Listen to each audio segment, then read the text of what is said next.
MCTV চ্যানেলটি subscribe করে পাশে থাকা বেল আইকনটি বাজিয়ে দিন। বিনা দোষে আমারে কাম দিতেছিস না তুই। আল্লাহ হচ্ছে বেশি কাম দেবে তোরে। তোর আমি অভিশাপ দেই না, এটা তুই পাও না, এটা তুই ফিরা পাবি। যে যা করে আল্লাহ তার ততটুকু ফিরাই দেয়। আমারে দুঃখ দিয়া শান্তি পাইছি, তুমি সুখে থাক আর আমি দুঃখ নিয়েই থাকি। এই করেছেটা কাইটটা ধরে ধরে দেখাইতে পারতাম, তুই আমার ছেড়ে যাইতে পারতি না। তুই বুঝতে আমাদের কতটা ভালোবাসি, আমার সাথে তুই বেইমানিটা করতে পারতি না।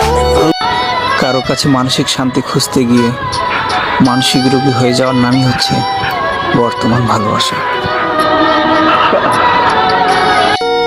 ভালোবাসা বড়ই অদ্ভুত, কাউকে দেয় পূর্ণতা আর কাউকে দেয় শূন্যতা। আমি তো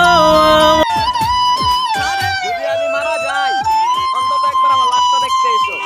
তোমার কান্না করার দরকার নাই, দু হাত তুলে দোয়া করে দিও। অন্তরে ব্যথা দিয়া তুই চলে গেলি জানরে, তোরে ভালোবাসা কি ভুল করছিলাম আমি। নিজের মৃত্যু চাই আমি, কসম আল্লাহ অনেক কষ্টে আছি। আমি তো কখনো কারোর সাথে বেইমানি করি নাই, তাহলে মানুষ কেন আমার সাথে বেইমানি করে? ভাবি নাই কখনো হঠাৎ করে যে জীবনটা এমন এলোমেলো হয়ে যাবে।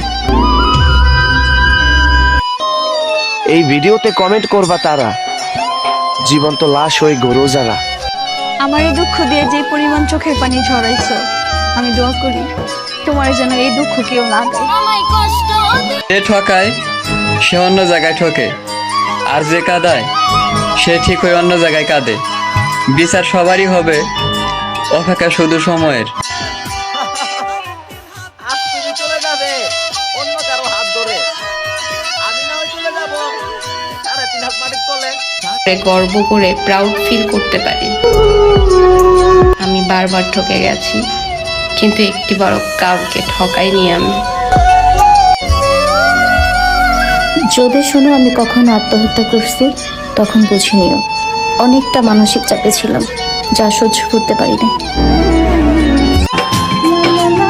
সবাই তো খুশি চায়, আর আমি প্রতিটা খুশিতে তোমাকে চাই। কাউকে মন থেকে ভালোবাসলে কিছু পাও আর না পাও, কষ্টটা ঠিকই পাবে। মৃত্যুর আগ পর্যন্ত একটা আফসোস থেকেই যাবে, যে মানুষটাকে আমি সবচেয়ে বেশি বিশ্বাস করেছিলাম সেই মানুষটাই আমাকে ঠকিয়েছে। আমাকে ছেড়ে দিয়ে যদি মনে করো পৃথিবীর সকল সুখ তোমার হবে, তাহলে ছেড়ে দাও, তারপরেও তুমি সুখী হও। ভাগ্যে না থাকলে কান্না করে পাওয়া যায় না।